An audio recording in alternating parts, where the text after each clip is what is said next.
I watched my grandfather tear a rent notice in half with the same calm he used to fold napkins at Sunday dinner, and I knew right then that someone was about to learn a very expensive lesson about underestimating a quiet man. My name is Chloe Harper, and this is the story of how my grandfather, Arthur Harper, a retired civil engineer with more patience than anyone I've ever known, waged the quietest and most devastating war I've ever witnessed. It didn't start with shouting or violence. It started with a Sunday roast, golden afternoon light, and the kind of betrayal that only family can deliver with such precision. The house on Maple Street had always been the heart of our family. A charming two-story colonial with white shutters and a wraparound porch, it sat in one of Portland's quieter neighborhoods where oak trees lined the sidewalks and neighbors still waved to each other. My grandfather had lived there for 15 years, ever since he bought it outright with his retirement savings. $340,000 in cash, every penny earned from 40 years of engineering work, designing bridges and buildings that still stand across Oregon today. He was 72 then, with silver hair he kept meticulously combed, reading glasses that perpetually hung from a chain around his neck, and hands that still bore the calluses of a man who believed in doing things right the first time.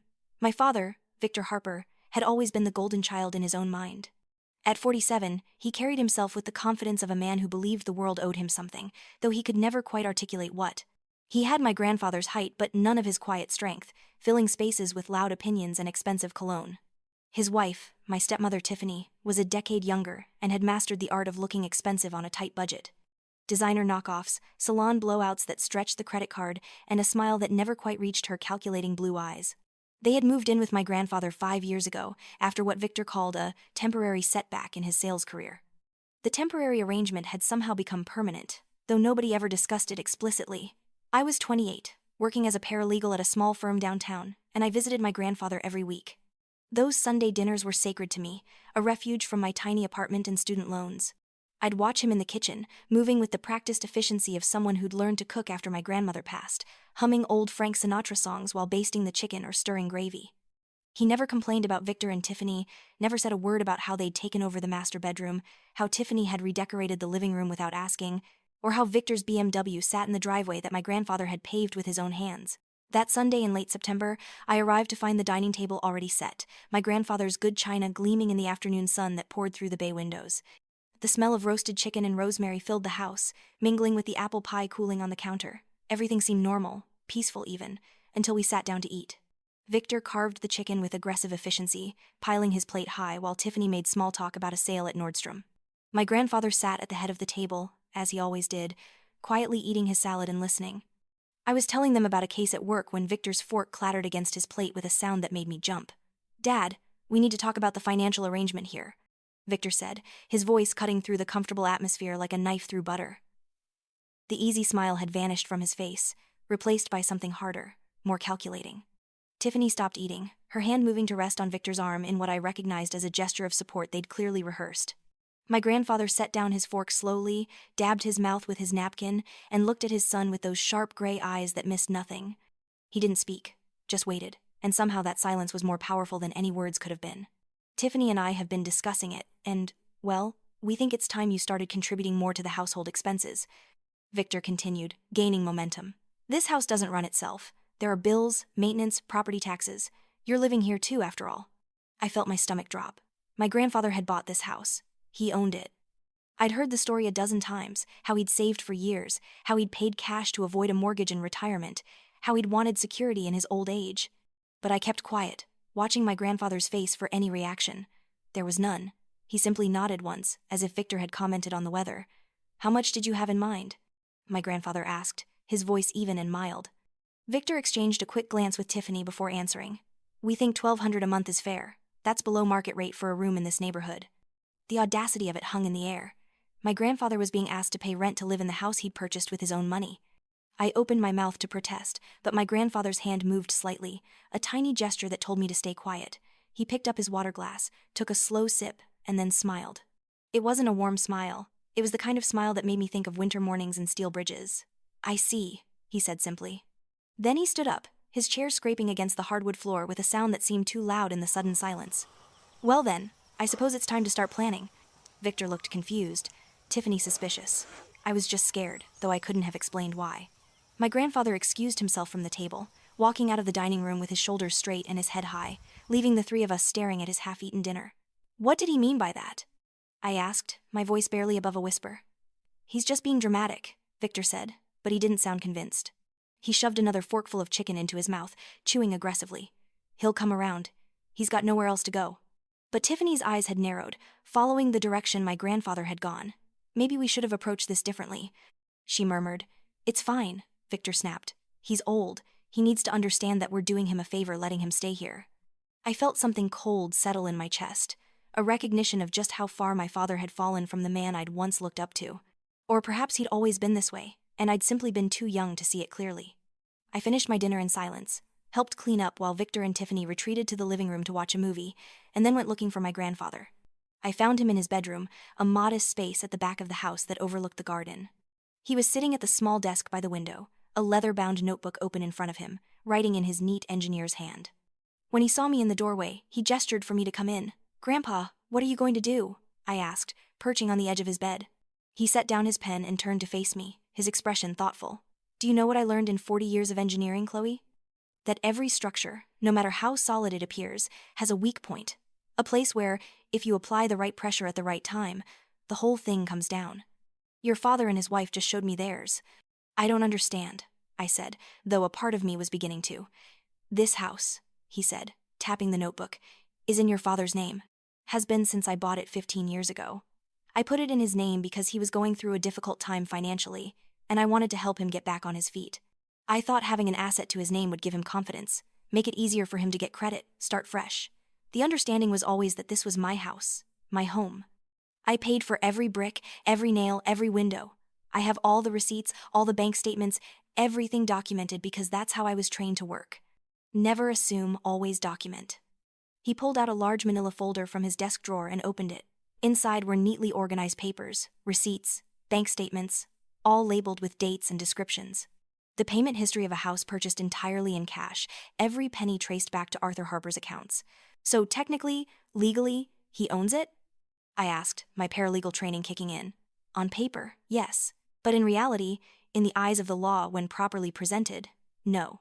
There's a legal concept called a constructive trust. When someone holds property in their name but another person paid for it with a clear understanding that it belongs to them, the law can correct that. It's a matter of equity, of fairness. The courts don't look kindly on people who take advantage of family trust." "You're going to sue him," I said, and it wasn't a question. "I'm going to do what I should have done years ago. I'm going to protect what's mine. But first, I need to let them show me exactly who they are. People reveal themselves when they think they have the upper hand, Chloe. And right now, your father and Tiffany think they've won." Over the next few days, the atmosphere in the house changed. It was subtle at first, small power plays that might have seemed insignificant to anyone not paying attention. But I was paying attention, and so was my grandfather. Victor began leaving printed sheets of house rules on the kitchen counter. Things like quiet hours after 9 p.m., assigned refrigerator shelves, and a note that all residents were expected to contribute to grocery costs. Tiffany started locking certain cabinets, claiming they needed to organize better and reduce clutter. The rent demand came in writing 3 days after that Sunday dinner. A formal note, typed and printed, requesting $1,200 per month, due on the 1st, with a late fee of $50 after the 5th. It was signed by both Victor and Tiffany, as if they were landlords rather than people living rent-free in someone else's house. My grandfather read it carefully, folded it neatly, and placed it in his growing file. He said nothing, showed no anger, just added it to the evidence. That night, I watched him at the local library, a place he visited several times a week now. He sat at one of the public computers, methodically printing documents, making copies, highlighting relevant passages in legal texts he pulled from the reference section. The librarian, Mrs. Chen, knew him by name and always saved him his favorite spot by the window. On Thursday, he met with friends at the YMCA, where he swam laps every morning. I'd joined him that day, curious about his routine. His friends were men his age, retired professionals who gathered in the cafe area after their workouts. They talked about grandchildren and fishing trips, but I noticed how my grandfather listened more than he spoke, how he asked careful questions about their experiences with family, with legal matters, with standing up for themselves. He was gathering information, learning, preparing, a general surveying the battlefield before committing his troops. I knew something had shifted when I arrived the following Sunday and found him in the attic, surrounded by dusty boxes and old furniture. The attic was a space Tiffany had declared off-limits for safety reasons, but my grandfather had a key to every lock in the house he'd purchased. He was pulling out an old leather briefcase, the kind lawyers carried in the 1,980 seconds, worn but well-maintained. "Come here, Chloe," he said, and I climbed the narrow stairs to crouch beside him. He opened the briefcase, and inside was a complete paper trail of the house purchase. The original listing, the inspection report, the closing documents, the payment records. Everything showed Arthur Harper as the buyer, with one critical exception. The deed listed Victor Harper as the owner. "I found the original agreement," he said, pulling out a handwritten letter, dated 15 years ago. It was from Victor to my grandfather, thanking him for the help, acknowledging that the house was truly his father's, promising to transfer the deed once I get back on my feet. The letter was signed and dated, a piece of evidence that turned everything on its head. My hands trembled as I read it. "Does Victor know you have this?" "I doubt he remembers it exists. He wrote it in a moment of gratitude, when he still understood the difference between a gift and a loan. But people forget their promises when it's convenient. My job is to help them remember." That afternoon, in the kitchen while Victor and Tiffany were out shopping, I asked the question that had been burning in my mind. "Grandpa, why did you put the house in his name in the first place?" He was washing dishes, his hands moving through the soapy water with methodical precision. For a long moment, he didn't answer, and I thought perhaps he hadn't heard me. Then he set down the plate he was holding and turned to face me, water dripping from his fingers. 15 years ago, your father came to me in crisis. He'd lost his job, his apartment, had creditors calling day and night. He was my son, Chloe, and I wanted to help him. I'd just sold the house your grandmother and I raised him in, downsizing after she passed. I had the money, and I thought, why not give him a fresh start? Put the house in his name, let him have equity, something to build on. I trusted him to understand it was still mine, that I was helping him while helping myself. I needed a place to live too, after all. We had an understanding, father and son, or so I thought. "And he betrayed that," I said softly.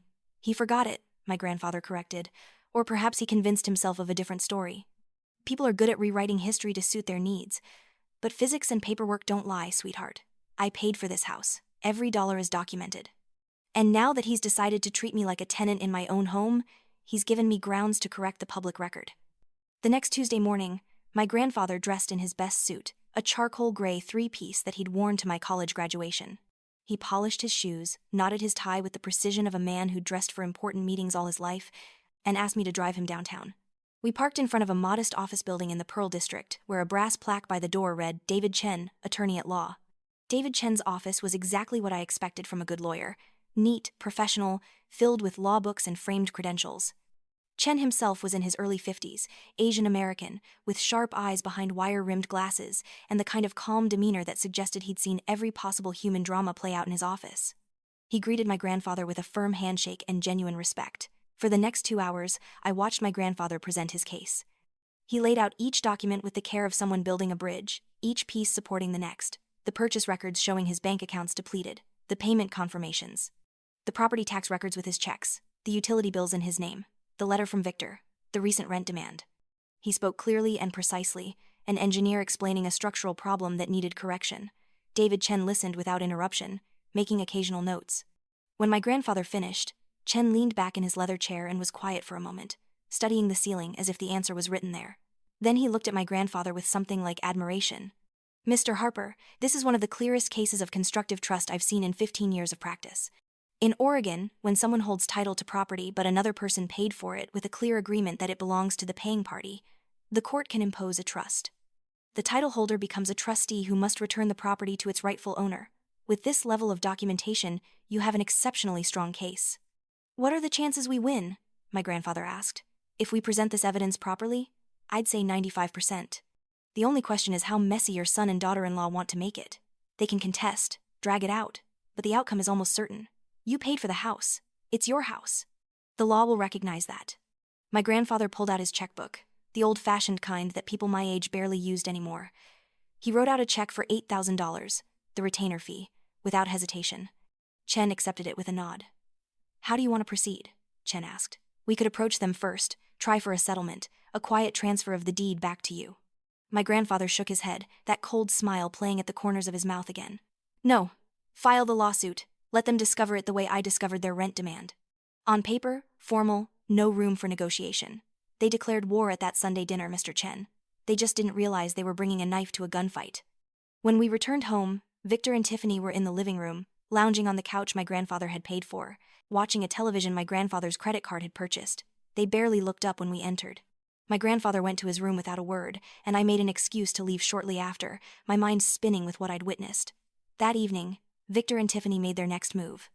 A formal notice appeared on the refrigerator, typed and laminated. New house rules. A 10 p.m.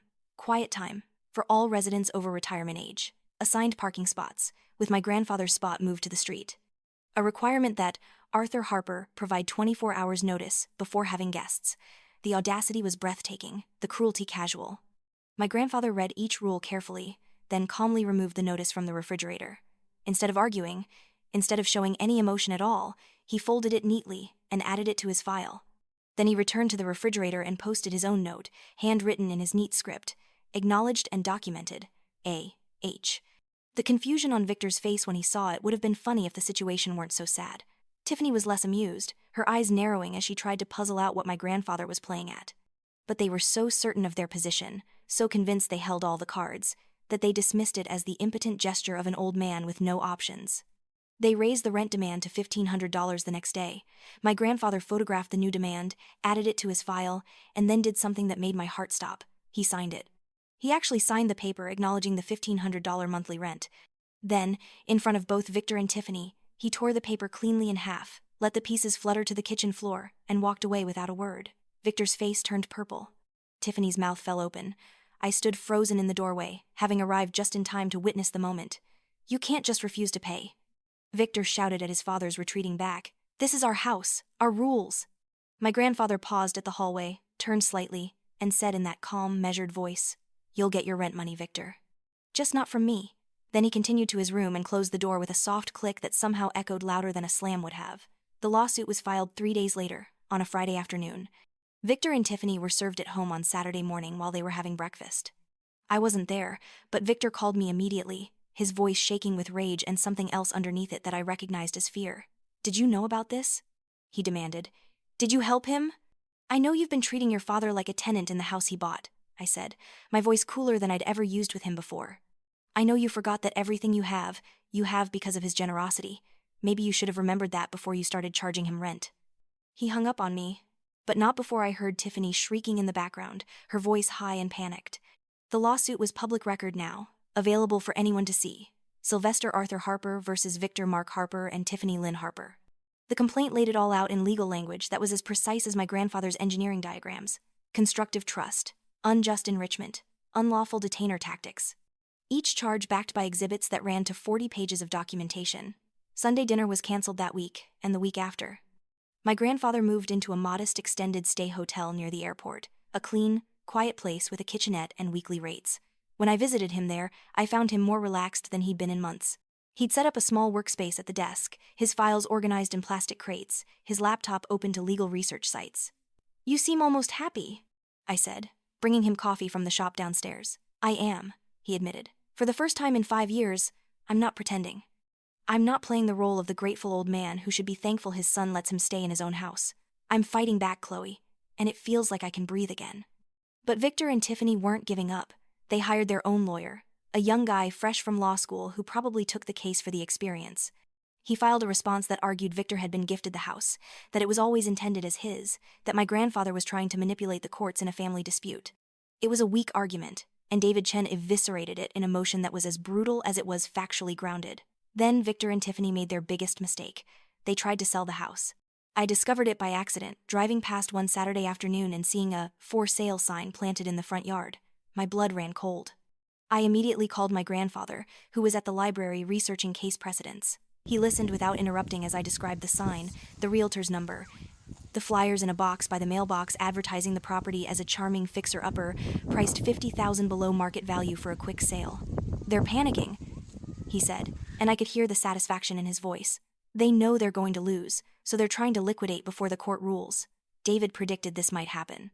"What do we do?" "You do nothing. I make a phone call." Within 2 hours, David Chen had filed an emergency motion for a temporary restraining order preventing the sale of the property pending the outcome of the lawsuit. By Monday morning, he'd secured a hearing. By Tuesday afternoon, a judge had issued the order. The house could not be sold, transferred, or encumbered until the case was resolved. The for sale sign came down, and with it, Victor and Tiffany's escape plan. I saw them at the courthouse during one of the hearings, looking diminished somehow. Victor's suit was slightly rumpled, his tie askew. Tiffany's designer bag was noticeably absent, replaced by something more practical. They sat on their side of the courtroom with their inexperienced lawyer, while my grandfather sat beside David Chen with the calm of a man who'd built his case on bedrock. The judge was an older woman with gray hair pulled back in a severe bun and reading glasses that hung on a chain, not unlike my grandfather's. She reviewed the evidence with the thoroughness of someone who'd seen too many family disputes turn ugly and had no patience for nonsense. My grandfather's documentation impressed her. You could see it in the way she lingered over certain exhibits, nodding slightly as she read. When Victor's lawyer tried to argue that the house had been a gift, she cut him off. "Counsel, I've reviewed the financial records. Mr. Arthur Harper depleted his retirement savings to purchase this property. There's a contemporaneous letter from your client acknowledging this was his father's house. Where exactly is the evidence of donative intent?" The young lawyer fumbled, shuffled papers, and essentially had no good answer. Tiffany started crying, those big, dramatic sobs that seemed calculated to elicit sympathy. The judge was unmoved. But the judge didn't rule immediately. She wanted to see more evidence, hear testimony. The trial was set for 6 weeks out, and in the meantime, my grandfather continued living at the extended stay hotel, while Victor and Tiffany remained in the house, though their position was becoming increasingly untenable. The financial pressure started to show. Victor's BMW disappeared from the driveway one Tuesday, repoed for missed payments, I later learned. Tiffany's jewelry started appearing on Facebook Marketplace, pieces I recognized from family events. The grass in the front yard grew longer, the mailbox overflowed with bills.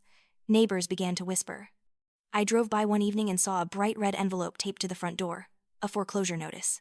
My stomach dropped. I pulled over and walked up to read it, my paralegal training kicking in automatically. They'd taken out a second mortgage on the house 18 months ago, borrowing $80,000 against the equity. The money was gone, the payments were 90 days delinquent, and the bank was initiating foreclosure proceedings. That night, I met my grandfather at a small diner near his hotel. I told him about the foreclosure notice, about the money Victor and Tiffany had borrowed. He listened while stirring sugar into his coffee, his expression unchanged. "That's why they needed my pension," he said finally.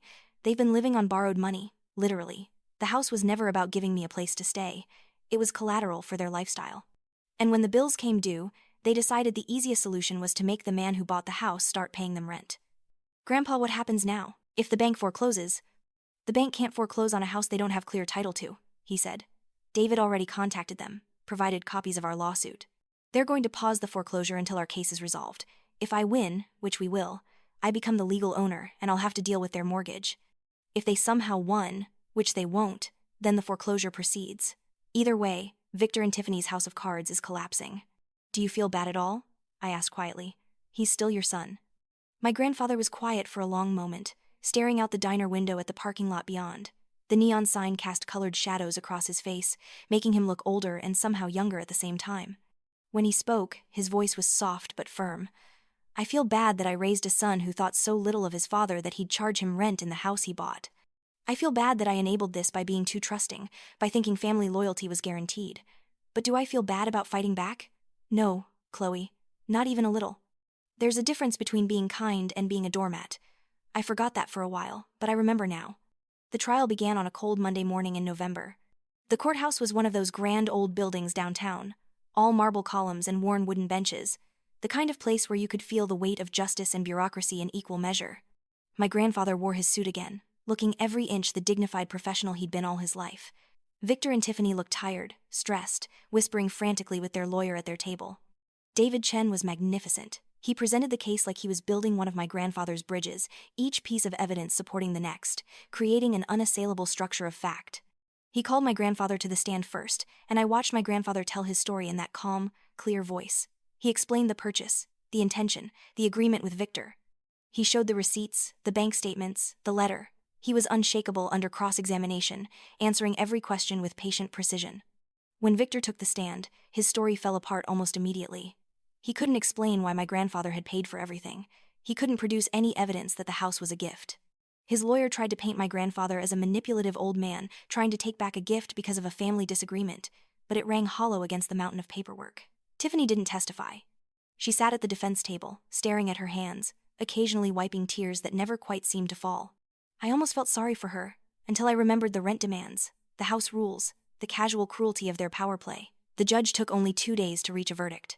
When we returned to the courtroom for the ruling, the atmosphere was tense. Victor looked sick, his face pale and drawn. Tiffany gripped his hand like a lifeline. My grandfather sat calmly, his hands folded in his lap, waiting. The judge began by summarizing the case, her voice measured and professional. Then she got to the heart of it. The evidence is overwhelming that Mr. Arthur Harper purchased the property at 2847 Maple Street with his own funds, with the clear understanding that it would be his residence for life.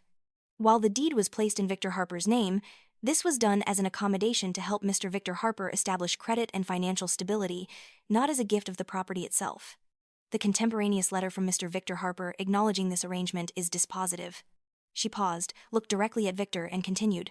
Furthermore, the subsequent conduct of the defendants in attempting to charge Mr. Arthur Harper rent for residing in a house he purchased, establishing arbitrary rules for his occupancy, and ultimately attempting to deny him access to the property, demonstrates not only a breach of their fiduciary duty, but also a fundamental misunderstanding of their legal position. This court finds that a constructive trust exists, and that legal title to the property should be vested in its rightful owner, Mr. Arthur Harper. The gavel came down with a sharp crack that echoed through the courtroom.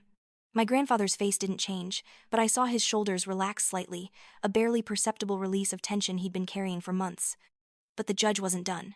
Additionally, the defendants are ordered to pay Mr. Arthur Harper $12,000 in damages, representing 6 months of rent at the $2,000 per month rate they were charging, plus compensation for his temporary housing costs and emotional distress caused by their unlawful lockout of the premises. They have 30 days to vacate the property and return it in good condition. Tiffany let out a sound somewhere between a sob and a gasp. Victor just stared straight ahead, his jaw clenched so tight I thought his teeth might crack. Their lawyer gathered his papers with shaking hands, knowing he'd just lost the most winnable case he'd probably ever have. Outside the courthouse, the November wind cut through the city streets, but my grandfather seemed immune to the cold. He shook David Chen's hand for a long time, thanked him with the kind of genuine gratitude that made the lawyer's eyes shine, and then turned to me. "Let's go get a coffee," he said. "I want to tell you a story about the first bridge I ever designed." We walked to a small cafe a few blocks away, ordered coffee and pie, and sat by the window watching Portland's gray sky threaten rain. My grandfather cut into his pie with careful precision, took a bite, and smiled. "The first bridge I designed was for a small county road over a creek," he began. "Nothing fancy, but it needed to be solid. My supervisor told me something I never forgot. A good bridge doesn't just span a gap, Arthur. It has to be strong enough to hold weight, flexible enough to handle stress, and honest enough in its construction that you'd walk across it yourself without hesitation. That's what I tried to build my whole career. Honest structures. And that's what you did here," I said. "You built an honest case." "I built a truthful case," he corrected gently. "There's a difference. Truth is what happened. Honesty is being willing to face it, even when it's painful. Your father and Tiffany built their life on a convenient lie. They told themselves they owned that house, that they deserved it, that I should be grateful for their charity. But lies aren't good foundations, sweetheart. Eventually the ground gives way." Moving day arrived on a Saturday, exactly 30 days after the judgment as ordered by the court. I took the day off work to be there, though my grandfather asked me to stay away. "This is between me and them," he said. "You don't need to watch this part." But I went anyway, parking down the street where I could see but not be seen. A moving truck arrived around 9 in the morning, one of those budget rentals that people get when they can't afford professional movers. Victor and Tiffany loaded boxes with the mechanical efficiency of people who'd done this before, who'd packed up failure and moved it from place to place throughout their lives. The designer furniture went in, the expensive electronics, the accumulated stuff of their time in the house. My grandfather arrived at 10:30, driving his old Camry that he'd kept garaged at a friend's place. He parked at the curb and sat for a moment before getting out, just looking at the house he'd paid for, been exiled from, and fought to reclaim. When he finally emerged from the car, he moved slowly, deliberately, giving Victor and Tiffany time to see him, to know he was there. They stopped loading, frozen on the front lawn with a box of kitchen stuff between them. For a long moment, nobody moved. Then Victor set down his end of the box and walked toward his father. I held my breath, half afraid of what might happen, but when Victor stopped a few feet away, his shoulders were slumped in defeat rather than tensed for confrontation. "Dad, Victor started, his voice rough with something that might have been shame or regret or just exhaustion. "I didn't think it would come to this. I thought you'd just... I don't know what I thought." My grandfather stood very still, his hands in his coat pockets, his expression unreadable. "You thought I'd roll over," he said quietly. "You thought being old meant being weak. You thought family loyalty was a one-way street that only I had to travel. You were wrong on all counts." "We needed the money," Victor said, and there was a note of desperation in his voice now. "The business wasn't going well. Tiffany's hours got cut. The bills kept piling up. We made some mistakes with credit, took out that second mortgage, thinking we could flip the house for profit eventually. But the market didn't cooperate, and everything just spiraled. When you wouldn't help. When I wouldn't help? My grandfather's voice rose slightly, the first real anger I'd heard from him through this entire ordeal. I gave you this house, Victor. I paid $340,000 so you'd have a foundation to build on. I asked for nothing in return except a place to live in my retirement. And when you decided that wasn't enough, when you decided to charge me rent in the home I purchased, you didn't need help. You needed a conscience. Tiffany had appeared on the porch now, her face blotchy and red. We were desperate. She called out, her voice breaking.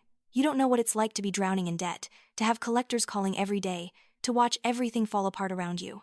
My grandfather turned his gaze to her, and his expression softened just slightly. I've been broke, Lisa. I raised a family on a junior engineer's salary during a recession. I know what desperation feels like, but I never looked at the people who loved me and saw them as resources to exploit. That's the difference between us. When I was desperate, I worked harder. You worked me over. The words hung in the cold November air. Victor looked down at his feet, unable or unwilling to meet his father's eyes. Tiffany wrapped her arms around herself, shivering despite the thick sweater she wore. The moving truck sat there like a monument to their defeat, half loaded with the remnants of a life they'd tried to build on someone else's foundation. I want you to understand something, my grandfather said, his voice returning to that measured, calm tone that had carried him through the trial. This wasn't revenge, this was justice. You declared war when you decided I was less important than your bank account. You fired the first shot when you handed me that rent notice. All I did was fight back with the only weapons I had, the truth and the law. And if you take nothing else from this, take this. Silence isn't weakness. Patience isn't surrender. And an old man with a clear conscience and good documentation is more dangerous than you ever imagined. Victor nodded slowly, a broken gesture that acknowledged defeat. Where are we going to go? He asked, and he sounded like a child for the first time in decades. That's not my problem anymore, my grandfather said, but there was no cruelty in it, just finality.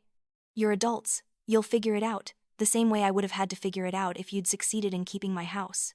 Life has a way of teaching us the lessons we need to learn, even if we don't want to learn them. He walked past them then, up the pathway he'd laid himself years ago, up the porch steps he'd painted each spring, and unlocked the front door with the key he'd never surrendered despite everything. He paused in the doorway, looked back at his son and daughter-in-law standing on the lawn, and said, You have until 5 o'clock. The locks will be changed at 5:15. Then he went inside, into the house that was finally, legally, undeniably his again, and closed the door behind him. I waited another 15 minutes before driving away, watching as Victor and Tiffany returned to their loading with renewed urgency. There were no more tears, no more explanations, just the grim efficiency of people who knew the clock was ticking down. The movers they couldn't afford, the future they hadn't planned for, the consequences of their choices all bearing down on them with the weight of inevitability. That evening, I returned to the house on Maple Street. The moving truck was gone, the driveway empty except for my grandfather's Camry. The grass needed cutting, the flower beds were choked with weeds, but the structure itself stood solid and true, exactly as my grandfather had purchased it 15 years ago. I knocked on the door, heard his footsteps approach, and when he opened it, he was smiling. A real smile this time, warm and genuine and free of the cold calculation that had carried him through his war. Come in, sweetheart, he said, stepping aside. I just made coffee. The house felt different.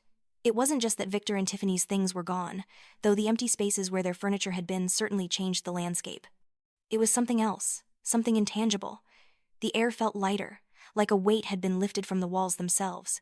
My grandfather's modest belongings were still in his room at the back of the house, but he'd already begun to reclaim the other spaces. His favorite reading chair had been moved back to its spot by the living room window. His coffee maker sat on the kitchen counter where it belonged. Small acts of ownership, of coming home. We sat at the kitchen table, the same table where this had all begun months ago, and drank our coffee in comfortable silence for a few minutes. Outside, the November darkness was falling early, but inside, the lights were warm and golden. How do you feel? I asked finally. He thought about it for a moment, really considered the question. Tired, he admitted. This took a lot out of me, more than I expected. Fighting your own family, even when you're in the right, even when they forced you into it, it's exhausting, but also relieved, and maybe, for the first time in 5 years, at peace. They never really saw you, did they? I said.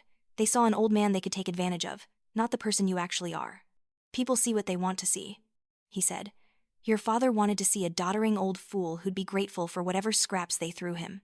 He wanted to believe that providing me with a roof over my head, in the house I paid for, was some kind of generous charity. It was easier for him to believe that than to acknowledge what he was really doing. Do you think he learned anything? I asked. My grandfather sighed, turning his coffee cup in his hands. I hope so. I hope this was a wake-up call, that hitting rock bottom will force him to look at himself honestly and make changes. But I can't control that, Chloe. I can only control my own actions, my own choices. I spent 5 years hoping he'd remember who I was, what I'd done for him, what our relationship was supposed to be. I spent 5 years being patient and understanding and accommodating.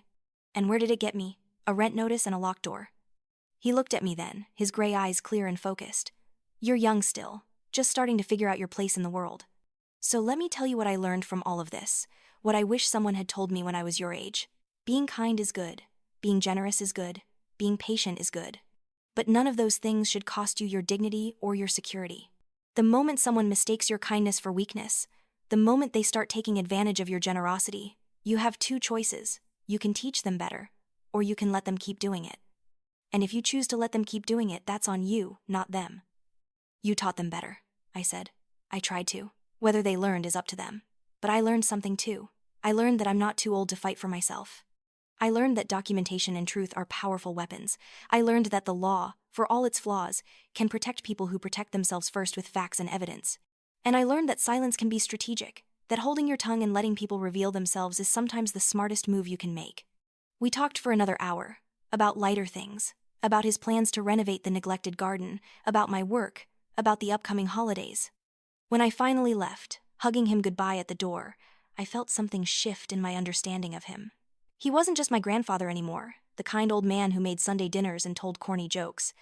He was Arthur Harper, the engineer who'd built bridges and careers and now, finally, boundaries.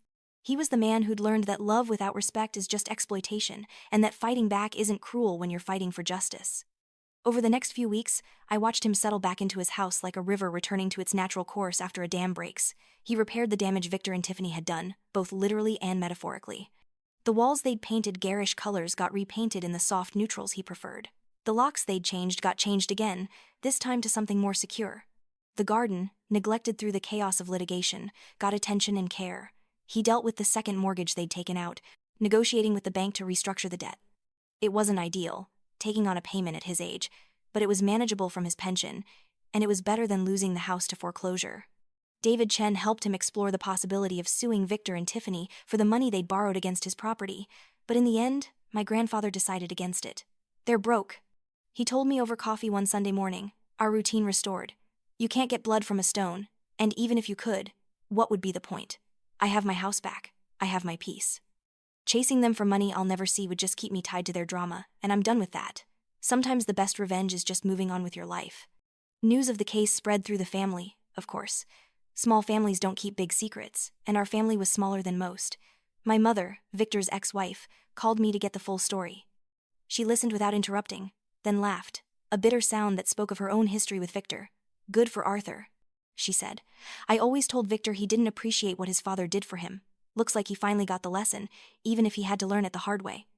Other relatives were less supportive, at least initially. There was a sense among some of the older generation that family disputes should stay private, that taking your own son to court was somehow shameful. But as the details emerged, as people learned about the rent demands and the lockout and the attempted sale, the tide of opinion shifted. Even Victor's aunt, his father's sister, who'd initially been appalled at the lawsuit, eventually called my grandfather to apologize for her harsh words. I didn't know the whole story. She said during one of the Sunday dinners I'd resumed attending, I just heard Arthur was suing Victor and I thought it must be some kind of misunderstanding. But when I heard about the rent, about them trying to sell the house out from under him, I realized this wasn't about family drama. This was about survival. It was about respect, my grandfather corrected gently. If Victor had come to me and said, Dad, we're in trouble, we need help, that would have been one thing. But demanding rent, treating me like an unwanted tenant, trying to exploit me in my own home, that wasn't a cry for help. That was a power play. And power plays require a response. Christmas came, awkward and strange. Victor and Tiffany sent a card, a generic drugstore thing with a printed message and their signatures, no personal note. My grandfather put it on the mantel with the others, not out of forgiveness exactly, but out of a kind of exhausted acceptance. They existed. He existed. They shared history and DNA. That was all that could be acknowledged for now. I asked him if he missed them, if he ever regretted how things had turned out. He thought about it for a long time, staring into the fireplace where a small fire crackled against the winter cold. I miss the son I thought I had, he said finally. I miss the relationship I thought we had, but I don't miss the reality of what it actually was. These last few months, living here alone, I've slept better than I have in 5 years. I don't wake up wondering what new indignity I'll have to swallow, what new rule they'll impose, what new way they'll find to make me feel like a burden in my own home. That's worth the loneliness of a quiet house. But the house didn't stay quiet for long. My grandfather, freed from the constant stress of his living situation, started to reconnect with old friends, colleagues from his engineering days who drifted away during the years of tension with Victor. He joined a woodworking club at the community center, started volunteering at the library where he'd done so much of his legal research, even began dating a widow from his swimming group at the YMCA. Her name was Margaret, and she was lovely. 70 years old, with silver hair she wore in a long braid, laugh lines around her eyes, and a directness that matched my grandfather's own. She'd been a high school math teacher, raised 3 kids on her own after her husband died young, and had exactly 0 patience for nonsense. They were perfect for each other. I met her for the first time in March, 5 months after the trial concluded. My grandfather had invited me for Sunday dinner, mentioned casually that a friend might stop by, and then introduced me to this elegant woman who moved through his kitchen like she'd been there for years. The way they interacted, comfortable and easy, finishing each other's sentences and sharing private jokes, made it clear this was more than just a casual friendship. "Your grandfather tells me you helped him through quite an ordeal," Margaret said as we set the table together while my grandfather checked on the roast. "He did most of it himself," I said. "I just bore witness." "That's important too," she said. "Bearing witness. People need to be seen, especially when they're fighting battles everyone tells them they can't win." Arthur told me there were times he doubted himself, wondered if he was being cruel or vindictive. Having you believe in him kept him grounded. "Did he tell you the whole story?" I asked. "Every detail," she said, smiling, "including the part where he tore up the rent notice in front of his son." That's when I knew I liked him. A man who can stay calm while drawing a line in the sand is a rare thing. Over dinner, I watched them together and felt a deep sense of relief.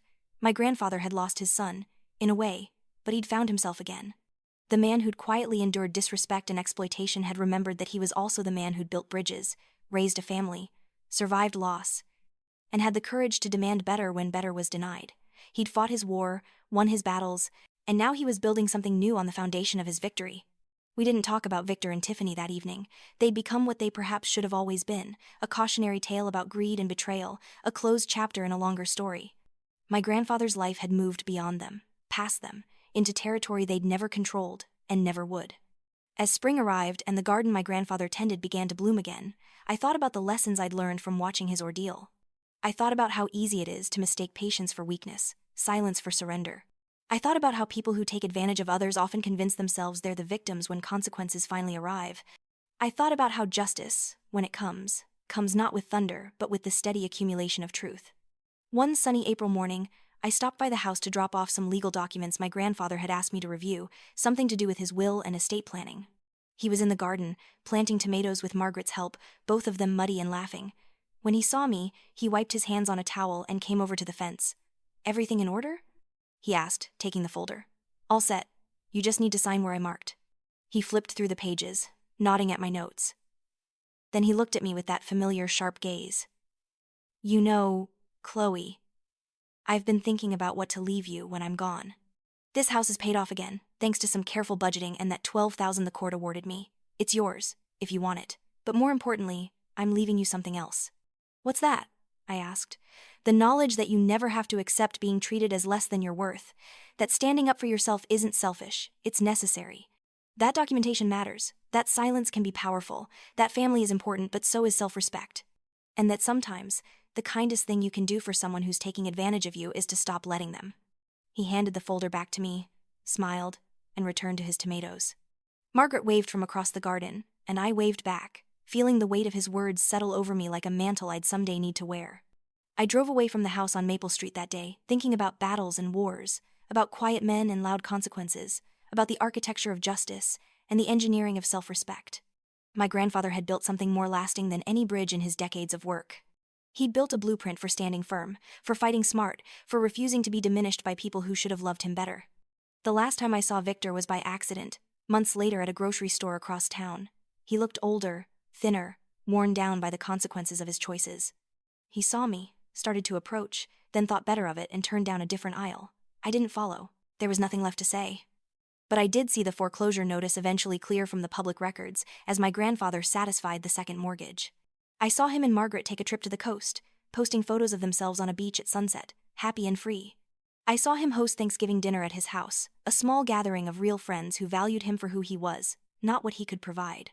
I saw him thrive in a way he never had when he was walking on eggshells in his own home, and I learned from his example. When my own boss tried to exploit my good nature, assigning me impossible workloads while denying me the raise I'd earned, I remembered my grandfather calmly documenting every instance of misconduct. When I negotiated my next position, I got everything in writing.